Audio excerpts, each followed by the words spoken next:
2026 तर पालक वर्गांनो दुसऱ्या यादीमधील पालकांना प्रवेश घेण्याची मुदत 29/5/2026 रोजी संपलेली आहे आणि आता पालक तिसऱ्या यादीची वाट बघत आहेत। इथे आपण डॅशबोर्डवर बघायचं आहे RTIच्या की पहिल्या राऊंडमध्ये 79,840 जागा सिलेक्ट झाल्या होत्या आणि दुसऱ्या राऊंडमध्ये म्हणजे दुसऱ्या यादीमध्ये 12,605 जागा सिलेक्ट झाल्या आहेत आणि एकूण जागा या 1,05,811 आहेत। तर आज रोजी फक्त RTIकडे तिसऱ्या यादीमध्ये 13,366 जागा शिल्लक आहेत। आज आपण या व्हिडिओमध्ये बघणार आहोत की RTIकडे असलेल्या जागा आणि तिसरी यादी। तर पालकांनो, तिसरी यादी ही आता या जून महिन्याच्या पहिल्या आठवड्यामध्ये लागणार आहे, पण त्याच्या अगोदर सर्व पालकांनी आपले डॉक्युमेंट तयार ठेवायचे आहेत, जेणेकरून आपणास ॲडमिशन प्रक्रियेवेळी कोणताही मनस्ताप सहन करावा लागणार नाही। याच्यासाठी आपण आपले अर्जाची स्थिती चेक करून घ्यायची आहे आणि आपली पुढची प्रोसिजर पूर्ण करायची आहे। तर इथे आपण अर्जाची स्थिती आपण बघायची आहे आणि आपण डॉक्युमेंटेशन गोळा करण्यास सुरुवात करायची आहे।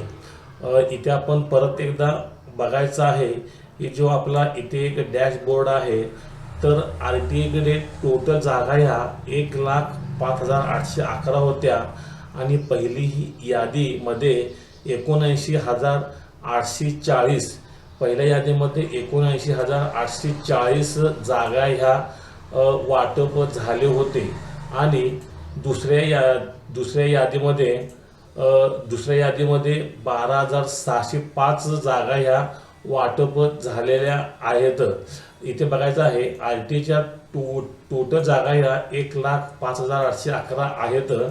इथे आपण बघायचं आहे ह्या जागा 1,05,811 आहेत आणि पहिल्या यादीमध्ये जवळपास 79,840 जागांचे वाटप RTIने केले आहे आणि दुसऱ्या यादीमध्ये 12,605 जागांचे वाटप केलेले आहे। तर आज रोजी RTIकडे टोटल 13,366 जागा शिल्लक आहेत। तर पालक वर्गांनो, या सर्व 13,366 जागा ह्या आता आपणास म्हणजे तिसऱ्या यादीमध्ये जे पालक वेटिंगमध्ये आहेत यांना मिळणार आहेत। तरी त्या तिसऱ्या यादीमधील सर्व पालकांनी आपले डॉक्युमेंटेशन व्यवस्थित रेडी ठेवायचे आहे आणि जशी तिसरी यादी लागेल तेव्हा आपली ॲडमिशन प्रक्रिया लगेच पूर्ण करून घ्यायची आहे। आपणास मी सांगू इच्छितो पालकांनो की तिसरी यादी ही या आठवड्यामध्ये म्हणजे जूनच्या पहिल्या आठवड्यामध्ये लागणार आहे। तरी पालक वर्गांनो, मी या व्हिडिओमध्ये आपणास RTIची तिसरी यादी आणि जागा याच्याबद्दल थोडीशी माहिती द्यायचा प्रयत्न केला।